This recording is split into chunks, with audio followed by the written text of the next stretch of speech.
बड़ों को प्रणाम, छोटों को स्नेह और आशीष। मैं हूँ राजेश त्रिपाठी। स्वागत है आपका मेरे चैनल धर्म दर्पण में। धर्म दर्पण में हम आप लोगों को धर्म कथा, धर्म के प्रसंग, धर्म की कथाएं, राम कथा, जीवनोपयोगी जो प्रसंग हैं वो सुनाते हैं। साथ ही हमने एक श्रृंखला शुरू की है महान साधकों संतों की जीवन की गाथा सुनाने के लिए। आज का प्रसंग जो है वो साधक रामकृष्ण परमहंस पर है। शीर्षक है इसका साधक रामकृष्ण परमहंस को कैसे हुए माँ काली के साक्षात दर्शन। महान संतों, साधकों और चमत्कारी महापुरुषों की श्रृंखला में इस वीडियो में हम माँ काली के महान भक्त साधक रामकृष्ण परमहंस के जीवन के कुछ अनजाने प्रसंग और उनसे जुड़े चमत्कारों की कथा सुनाने जा रहे हैं। इसमें यह भी बताएंगे कि माँ काली ने कैसे और क्यों रामकृष्ण परमहंस को साक्षात दर्शन दिए थे। रामकृष्ण परमहंस उच्च कोटि के दार्शनिक तथा आत्मज्ञानी थे। लोग उन्हें भगवान की तरह पूजते थे। ऐसा कहा जाता है कि उनके जन्म से पहले ही उनके माता पिता को ऐसा अनुभव होने लगा था कि जैसे उनके घर में अलौकिक शक्तियां हैं। कहते हैं कि एक रात रामकृष्ण परमहंस के पिता ने स्वप्न में देखा कि एक गदाधारी ईश्वरीय छवि उनसे कह रही है कि मैं ही तुम्हारे पुत्र के रूप में जन्म लूँगा। इससे ही प्रेरित होकर परमहंस जी का बचपन में जो नाम था वो गदाधर नाम रखा गया था। रामकृष्ण परमहंस का जन्म पश्चिम बंगाल के कामारपुकुर में 18 फरवरी 1836 को हुआ था। उनके पिता का नाम खुदीराम चट्टोपाध्याय तथा माता का नाम चंद्रमणि देवी था। रामकृष्ण परमहंस का बचपन का नाम गदाधर चट्टोपाध्याय था। वे बचपन से ही माँ काली के सच्चे भक्त थे। ऐसा माना जाता है कि उन्होंने माँ काली के साक्षात दर्शन किए थे। बचपन से ही उनके चेहरे पर अद्भुत तेज था। जब रामकृष्ण परमहंस केवल 6 वर्ष के थे, उनके सर से पिता का साया उठ गया। बड़े भाई की देखरेख में उनका बचपन बीता। 1855 में उनके बड़े भाई राम कुमार को दक्षिणेश्वर काली मंदिर का मुख्य पुजारी बना दिया गया। रामकृष्ण भी अपने बड़े भाई के कार्यों में हाथ बटाया करते थे। रामकृष्ण को काली माता की मूर्ति सजाने का दायित्व दिया गया था। एक बार की बात है कि बड़े भाई रामकृष्ण को कहीं बाहर जाना पड़ा था, तो वे माता काली की पूजा का भार रामकृष्ण पर छोड़कर गए और कह गए कि माँ को अच्छी तरह भोग लगा देना, उन्हें खिला देना। रामकृष्ण ने स्वीकृति में सिर हिला दिया। भाई के जाने के बाद रामकृष्ण ने पूजा की। हर विधि के बाद माता काली को भोग लगाया। अब रामकृष्ण तो ठहरे पगला ठाकुर। उन्हें क्या पता कि देवी देवता अदृश्य और सूक्ष्म रूप में भोग स्वीकार कर लेते हैं, साक्षात प्रकट होकर खाते नहीं। रामकृष्ण ने थोड़ी देर अनुनय विनय की और बार बार बांग्ला में दोहराते रहे, खाबीना खाबीना, खाओगी नहीं, खाओगी नहीं। ऐसी किंवदंती सुनने को आती है कि जब बहुत देर तक माता ने भोग खाने जो है माता नहीं आई, तो रामकृष्ण ने कटारी उठाई और मूर्ति की ओर देखते हुए बोले, तू खाएगी नहीं तो ले, मैं अपना गला ही काट लेता हूँ। कहते हैं कि इसके बाद काली जी की मूर्ति से निकले हाथ ने उनकी कटारी वाला हाथ पकड़ लिया। इसके बाद थाली में लगाया गया भोग भी धीरे धीरे गायब हो गया, अर्थात माता ने भोग स्वीकार कर लिया। यह घटना लोगों के बीच कहीं सुनी जाती है। बड़े भाई राम कुमार की मृत्यु के बाद मंदिर का पूरा दायित्व तो रामकृष्ण पर आ गया। अब रामकृष्ण का पूरा दिन माता के चरणों में बीतता था। अक्सर वो माता के सामने घंटों ध्यान में लीन बैठे रहते। अब उन्होंने दिखावे की पूजा पाठ से खुद को अलग कर लिया तथा ठान लिया कि अब माँ काली के दर्शन पाना ही जीवन का प्रमुख लक्ष्य है। अक्सर वो माता का दर्शन पाने के इतने लालायित हो जाते कि बच्चों की तरह रोने बिलखने लगते थे। लोगों को लगा कि रामकृष्ण का दिमागी संतुलन बिगड़ गया है, वे पागल हो गए हैं। कुछ लोग उनको पगला ठाकुर तक कहने लगे थे। उनकी माता तथा भाई रामेश्वर ने निर्णय किया कि अब रामकृष्ण का विवाह कर देना चाहिए, तभी वो जो है अध्यात्म के रास्ते से हट पाएंगे। इसलिए उनका जो विवाह है 13 वर्ष की आयु में 5 वर्ष की शारदा मणि मुखोपाध्याय से कर दिया गया। जब शारदा मणि 18 वर्ष की हो गई तो वह मायके से रामकृष्ण के पास आकर रहने लगी। इस दौरान रामकृष्ण पूरी तरह से सन्यासी का जीवन जीने लगे थे। ऐसा माना जाता है कि एक बार जब वो माँ काली के ध्यान में पूरी तरह से लीन थे, तब माँ काली साक्षात उनके सन्मुख प्रकट हो गई थी। उन्होंने माँ काली को समस्त जगत की माता के रूप में देखा। रामकृष्ण परमहंस ने इस बारे में कहा था कि जो घर द्वार मंदिर और सब कुछ अदृश्य हो गया, जैसे कहीं कुछ भी नहीं था, और मैंने एक अनंत आलोक का जो है सागर देखा अपने सामने। यह चेतना का सागर था।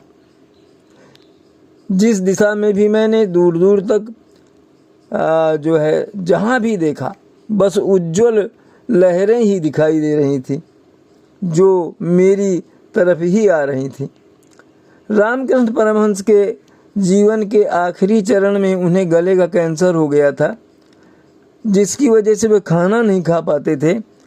डॉक्टर के द्वारा ध्यान करने से मना करने पर भी वे रामकृष्ण जो है मुस्कुरा देते तथा अपनी दिनचर्या लाख मना करने पर भी नहीं उन्होंने बदली अपनी दिनचर्या, वो जारी ही रखते थे। उनके लिए यह शरीर इस दुनिया में रहने के लिए केवल एक साधन भर था। यह शरीर किस स्थिति में रहेगा, यह पूरी तरह से उन्होंने माँ काली पर छोड़ दिया था। और उनके भक्तजन उनसे अक्सर जिद करते थे कि आप माँ काली से अपनी बीमारी रोग को जो है ठीक करने के लिए क्यों नहीं कहते। वो भक्तों की नादानी पर बस मुस्कुरा देते थे, कहते थे जैसे कह रहे हों, यह शरीर तो नश्वर है, इस शरीर के घाव मेरे लिए कोई महत्व नहीं रखते हैं। एक दिन वे अपने प्रिय शिष्य विवेकानंद की बात मान गए और बोले, ठीक है, आज रात मैं माँ काली से अपनी समस्या बताऊंगा। रामकृष्ण के अनुसार जब काली बोली, तुम दुनिया के तमाम प्राणियों के मुखों को अपना मुख मानकर जो है भोजन क्यों नहीं ग्रहण करते, वो खाना नहीं खा पाते थे, इसलिए यही तो प्रकृति के साथ एकाकार होना है। तुम दुनिया के जितने लोग खाते हैं उनके मुख को अपना मुख मान लो, ऐसा माँ ने कहा। रामकृष्ण परमहंस ब्रह्मांड के प्रत्येक कण के जो है प्राथमिक तौर पर एक ही होने को जो है स्वीकार करते थे। वो एक ही होने की बात कहते थे कि ब्रह्मांड का हर कण एक है। उनका मानना था कि सूक्ष्मतम स्तर पर प्रत्येक कण एक ही है। ऊर्जा से भी जीवित रहना संभव हो सकता है। उन्होंने कहा कि एक ही है जब सभी कण क्या आपस में एक दूसरे से ऊर्जा का आदान प्रदान करते हैं ये कण। इस प्रकार ब्रह्मांडीय जो ऊर्जा है उससे भी तो जीवित रहना संभव हो सकता है, ये कहा करते थे। रामकृष्ण के परमहंस बनने के बारे में एक कथा प्रचलित है। एक बार की बात है, रामकृष्ण एक नदी किनारे बैठकर ध्यान में लीन थे। उसी वक्त एक आत्मज्ञानी और जो साधु जो हैं तोतापुरी जी वहाँ पर आए। परमात्मा को जानने के बारे में एक कथा प्रचलित है। एक बार की बात है कि रामकृष्ण एक नदी किनारे बैठकर ध्यान में लीन थे। उसी वक्त एक आत्मज्ञानी जो साधु तोतापुरी जी वहाँ से गुजर रहे थे। उनकी नज़र जो है रामकृष्ण पर पड़ी और उन्होंने रामकृष्ण में मौजूद क्षमताओं और संभावनाओं को जान लिया। तोतापुरी जी ने रामकृष्ण के पास जाकर जो है उनसे कहा कि तो उन्होंने जो है उनसे कहा कि तुम जो है दुख की माया में बंधे हुए हो। इसलिए उन्होंने रामकृष्ण को समझाने का प्रयत्न किया कि आपके भीतर परम ज्ञान की जो है परम ज्ञान को प्राप्त करने की संभावनाएं हैं। आप क्यों सिर्फ भक्ति में ही हमेशा लीन रहते हो। परंतु रामकृष्ण के भीतर माँ काली के प्रति इतनी गहरी श्रद्धा थी कि वो तोतापुरी की कोई भी बात सुनने को तैयार ही नहीं थे। तो बस उनको तो बस महाकाली की ही धुन थी। माँ काली के स्थान में जो ध्यान में है वो लीन रहा करते थे। तो एक बच्चे की तरह थे और बस उन्होंने माँ को ही वो जो है चाहते थे, उन्हीं को चाहते थे और माँ के ही ध्यान में रहते थे, उन्हें ही मानते थे। उन्हें तोतापुरी की परम ज्ञान वाली बात से कोई मतलब ही नहीं था। परंतु भीतर ही भीतर उन्हें दुख भी हुआ, मतलब सुख और दुख के माया से मुक्त होने की जबरदस्त चाह भी थी उनमें। इसलिए वो तोतापुरी से और ज़्यादा बात भी करना चाह रहे थे। फिर तोतापुरी ने उन्हें समझाया, जब तक आप माँ काली की भक्ति और उससे मिलने वाले आनंद से मुक्त नहीं होंगे तब तक आप खुद को माया के पार नहीं ले जा सकते। अगली बार जब आप माँ काली के ध्यान में लीन होंगे और माँ काली आपके सामने प्रकट होगी तो आप तलवार से उनके 2 टुकड़े कर दीजिएगा। इस पर रामकृष्ण ने कहा, लेकिन मैं तलवार कहाँ से लाऊंगा। तो तोतापुरी ने कहा, जिस प्रकार आप अपनी भक्ति से माँ काली को लाते हैं उसी प्रकार तलवार भी मांग लीजिएगा। अगर आप माँ काली को ला सकते हैं तो तलवार भी ला सकते हैं। रामकृष्ण इस बात से राजी हो गए। अगली बार जब माँ काली उनके सम्मुख आई तो उनका वो जो है सब सुध बुध खो गया और वो फिर आनंद में विभोर हो गए। उनकी आँखों से प्रसन्नता के अश्रु बह रहे थे। तोतापुरी से हुई बातचीत का उन्हें कोई बोध ही न रहा। अच्छा, जब रामकृष्ण की जो है चेतना से माँ काली चली गई तो तोतापुरी ने उनसे कहा, अगली बार जब आप माँ काली के ध्यान में जाएंगे तो मैं आपको वापस चेतना में लाने के लिए आपके माथे पर एक चीरा लगा दूंगा। जब आप तलवार लेकर काली पर प्रहार कर दीजिएगा। अगली बार जब रामकृष्ण ध्यान में बैठे हुए थे और जैसे ही उनके ध्यान में ही उनके माँ काली प्रकट हुई और वे परमानंद में डूबने ही वाले थे, तभी तोतापुरी ने एक शीशे के कांच के टुकड़े से उनके माथे पर एक गहरा चीरा लगा दिया। उसी पल रामकृष्ण ने अपनी कल्पना में एक तलवार बनाई और माँ काली के 2 टुकड़े कर दिए। इस प्रकार रामकृष्ण माँ काली और उनसे मिलने वाले आनंद से मुक्त हुए और पूरी तरह से माया से आज़ाद हो गए। इसके बाद से ही उन्हें परमहंस की पदवी मिल गई। 16 अगस्त रामकृष्ण परमहंस की जो है महासमाधि के दिन के रूप में मनाया जाता है। रामकृष्ण परमहंस ने अपना ज़्यादातर जीवन एक परम भक्त की तरह बिताया। वो काली के भक्त थे। उनके लिए काली देवी, काली केवल देवी नहीं, कोई देवी नहीं थी, वह एक जीवित वास्तविकता थी, ऐसा मानते थे वो। काली उनके सामने नाचती थी, उनके हाथों से खाती थी, उनके बुलाने पर आती थी और उन्हें आनंद विभोर छोड़ जाती थी। यह वास्तव में होता था, यह घटना वाकई होती थी, यह कोई मतिभ्रम नहीं था। वह वाकई काली को खाना खिलाते थे। जब वह उनके भीतर प्रबल होती तो वह आनंद विभोर हो जाते और नाचना गाना शुरू कर देते थे। रामकृष्ण जब वह थोड़े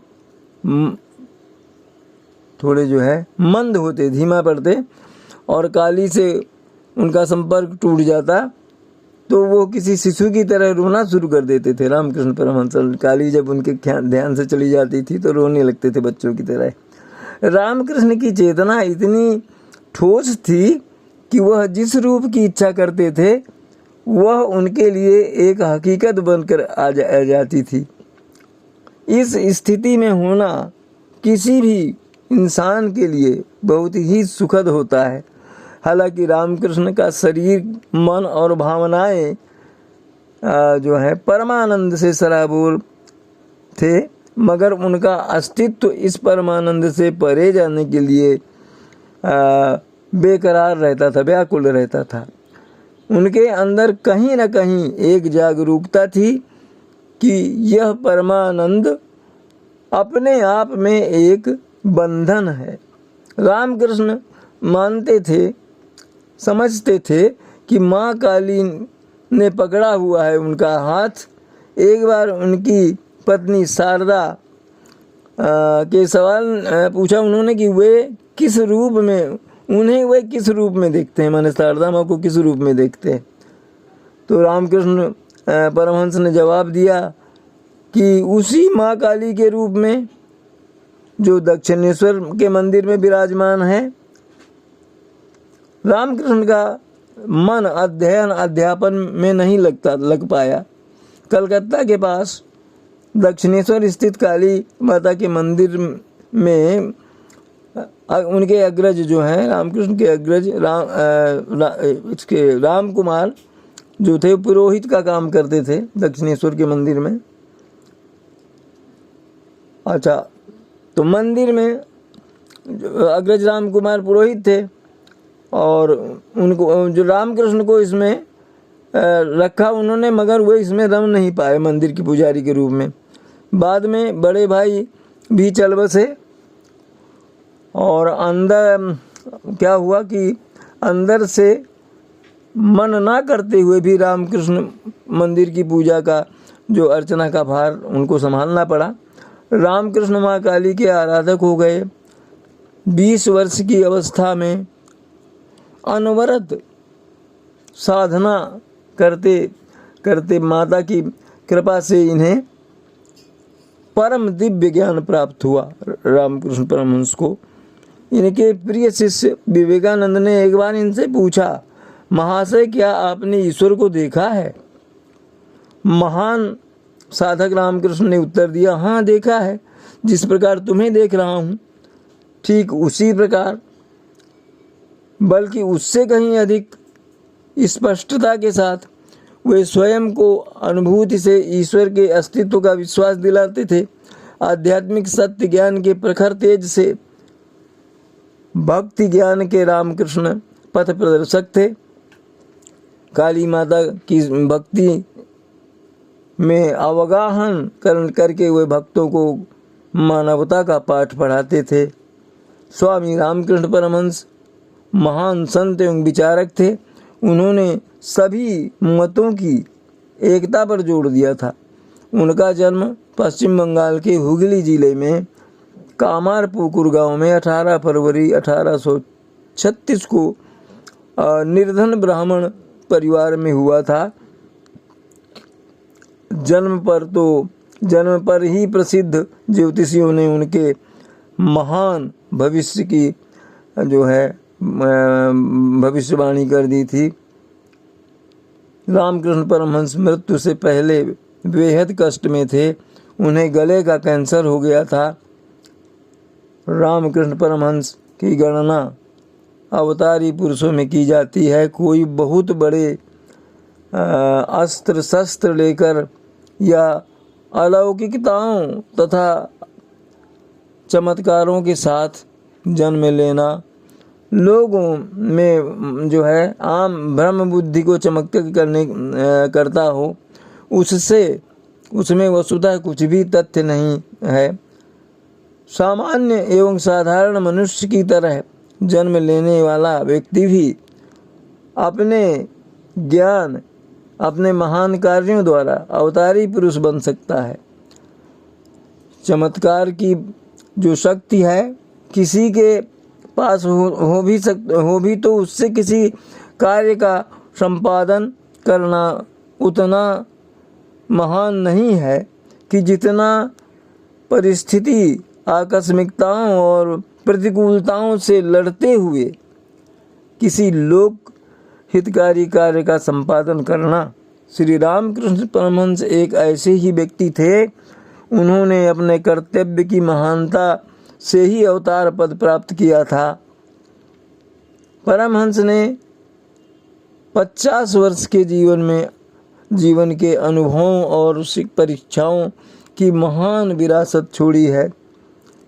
बताया जाता है कि रामकृष्ण को एक 6-7 वर्ष की उम्र पहली बार 6-7 की उम्र में पहली बार आध्यात्मिक अनुभव हुआ था, जो आने वाले वर्षों में उन्हें समाधि के अवस्था में ले जाने वाला था और जिसकी परिणति परम साक्षात्कार में नियत थी। बालक रामकृष्ण एक दिन भोर में धान के खेत की सकरी गलियों में पगडंडियों में चावल के मुरमुरे यानी जिसको हम लोग लाई या मूढ़ी कहते हैं खाते हुए टहल रहे थे। पानी से भरे तालाब आसमान में तैर रहे थे। ऐसा लग रहा था मानो घनघोर वर्षा होने वाली है। पानी से भरे बादल जो हैं आसमान में तैर रहे थे और लग रहा था कि बड़ी जोर से वर्षा होगी। उन्होंने देखा कि सफ़ेद जो सारस पक्षी जो हैं वो एक झुंड बादलों की चेतावनी के खिलाफ उड़ान भर रहा था। उनका जो झुंड था आसमान में सारसों का, जल्द ही पूरे आसमान में काली घटा छा गई। लेकिन यह प्राकृतिक दृश्य इतना मनमोहक था कि बालक रामकृष्ण की पूरी चेतना उसी में समा गई, माने उसी को देखते रह गए। सुध बुध ना रही। चावल के मुरमुरे हाथ से छूटकर खेत में बिखर गए और बालक रामकृष्ण भी वहीं अचेत होकर गिर पड़े। आसपास के लोगों ने जब यह देखा तो वे फौरन उन्हें बचाने के लिए दौड़े आए। वे उन्हें उठाकर घर ले गए।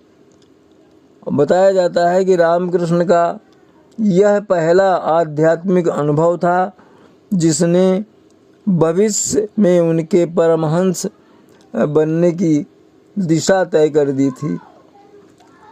बालक रामकृष्ण की चेतना धीरे धीरे आध्यात्म के अनंत जो है सागर में गोते खाने लगी। उनका मन आध्यात्मिक स्वाध्याय में ही लगने लगा। 9 वर्ष की उम्र में उनका जो जनेऊ संस्कार है, यज्ञोपवीत संस्कार कराया गया। उसके बाद वह वैदिक परंपरा के अनुसार धार्मिक अनुष्ठान और पूजा पाठ कराने लगे और उसके योग्य हो गए। वो पौरोहित्य के योग्य हो गए। रानी रासमणी ने हुगली नदी के किनारे दक्षिणेश्वर काली मंदिर कोलकाता के जो थे वो दक्षिणेश्वर काली मंदिर जो है उन्होंने कोलकाता में बनवाया था दक्षिणेश्वर इलाके में। रामकृष्ण का परिवार ही इसकी जिम्मेदारी संभालता था, मंदिर की जिम्मेदारी। रामकृष्ण भी इसी में सेवा देने लगे और पुजारी बन गए। 1856 में रामकृष्ण को इस मंदिर का मुख्य पुरोहित नियुक्त कर दिया गया था। उनका मन पूरी तरह से माता काली की जो है साधना में रमने लगा था। उसके बाद स्वामी विवेकानंद को उन्होंने जो है पथ दिखाया, राह दिखाई। युवावस्था में रामकृष्ण ने तंत्र मंत्र और वेदांत सीखने के बाद इस्लाम और ईसाई धर्म का भी अध्ययन किया था। आध्यात्मिक क्रियाओं, साधना, सिद्धियों और की जो है विचारों के से प्रभावित होकर तत्कालीन बुद्धिजीवी उनके अनुयायी बन गए थे। और तब बंगाल बुद्धिजीवियों और विचारकों का गढ़ हुआ करता था। तभी जो है नरेंद्रनाथ दत्त, ये स्वामी विवेकानंद जी का वास्तविक नाम है। नरेंद्रनाथ दत्त यानी स्वामी विवेकानंद भी रामकृष्ण परमहंस के संपर्क में आए। रामकृष्ण परमहंस के शिष्य उन्हें ठाकुर कहकर पुकारते थे। स्वामी विवेकानंद ने हिमालय में जाकर तपस्या करने की बात की तो गुरु रामकृष्ण ने उनसे कहा कि हमारे आसपास के लोग अज्ञान के अंधेरे में भूख, बेकारी, गरीबी और दुखों से तड़प रहे हैं। उन्हें रोता भी लगता छोड़ हिमालय में जो है एकांत में आनंदित रहोगे तो क्या यह आत्मा को स्वीकार होगा? उनके इन वचनों को सुनकर विवेकानंद लोगों की सेवा में रत हो गए, लग गए। कहते हैं कि एक बार विवेकानंद ने रामकृष्ण जी से पूछा कि क्या ईश्वर है? इसका प्रमाण क्या है? रामकृष्ण ने कहा, प्रमाण मैं हूँ। उस दिन विवेकानंद वापस चले गए। दूसरे दिन फिर आए और बोले, क्या आप मुझे ईश्वर दिखा सकते हैं? इसके बाद रामकृष्ण परमहंस ने विवेकानंद की छाती पर अपना पैर रख दिया। इससे कुछ ही क्षणों में विवेकानंद समाधि की अवस्था में चले गए। उन्होंने अनुभव किया कि उनके आसपास की मंदिर की दीवारें और दूसरी वस्तुएं अदृश्य हो रही हैं और कुछ अलौकिक दिव्य रश्मियों के बीच में वे हैं। इसके पहले उन्होंने कभी ऐसा अनुभव नहीं किया था। उस दिव्य आलोक में उन्हें ईश्वर तत्व का भी आभास हुआ। जब उनका ध्यान टूटा तो उन्होंने बताया कि उन्हें दिव्य अनुभव और ईश्वर तत्व का अनुभव हुआ है। इसके बाद उन्होंने रामकृष्ण परमहंस को अपना गुरु मान लिया। डॉक्टरों ने बताया था कि इनके गले में कैंसर है। रामकृष्ण परमहंस के जीवन के आखिरी दिनों में रामकृष्ण परमहंस गले में सूजन की बीमारी से त्रस्त थे, दुखी थे। डॉक्टरों ने उन्हें गले का कैंसर बताया था। बीमारी से वह विचलित नहीं होते थे और इसका जिक्र होने पर मुस्कुरा कर रह जाते थे और साधना में लीन हो जाते थे। इलाज कराने से वह मना करते थे, लेकिन शिष्य विवेकानंद उनकी दवा करवाते रहे। 16 अगस्त 1886 को 50 वर्ष की आयु में उन्होंने परम समाधि प्राप्त की, यानी देह का त्याग कर दिया। रामकृष्ण परमहंस की शिक्षाएं क्या? रामकृष्ण छोटे छोटे उदाहरणों और जो है कहानियों से अपनी बात समझाते थे। उनके जो आध्यात्मिक आंदोलन में जातिवाद और धार्मिक पक्षपात की जगह नहीं थी। आध्यात्मिक आंदोलन में जातिवाद और इसकी जगह वो नहीं थी।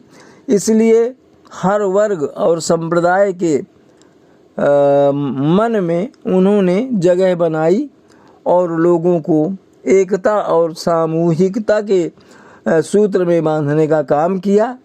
उनकी शिक्षाएं जीवन के परम लक्ष्य यानी मोक्ष के पर केंद्रित रहती थीं।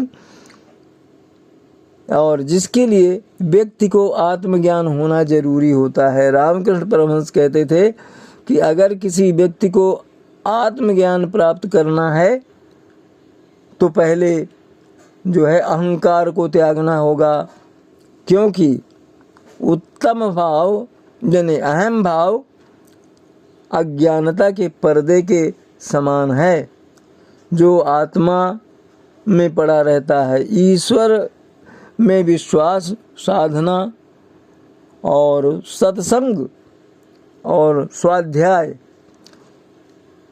से ही, जो ऐसे साधनों से ही अहंकार को दूर किया जा सकता है और आत्मज्ञान जो है प्राप्त किया जा सकता है। तभी व्यक्ति ईश्वर के दर्शन यानी ब्रह्म का साक्षात्कार कर सकता है।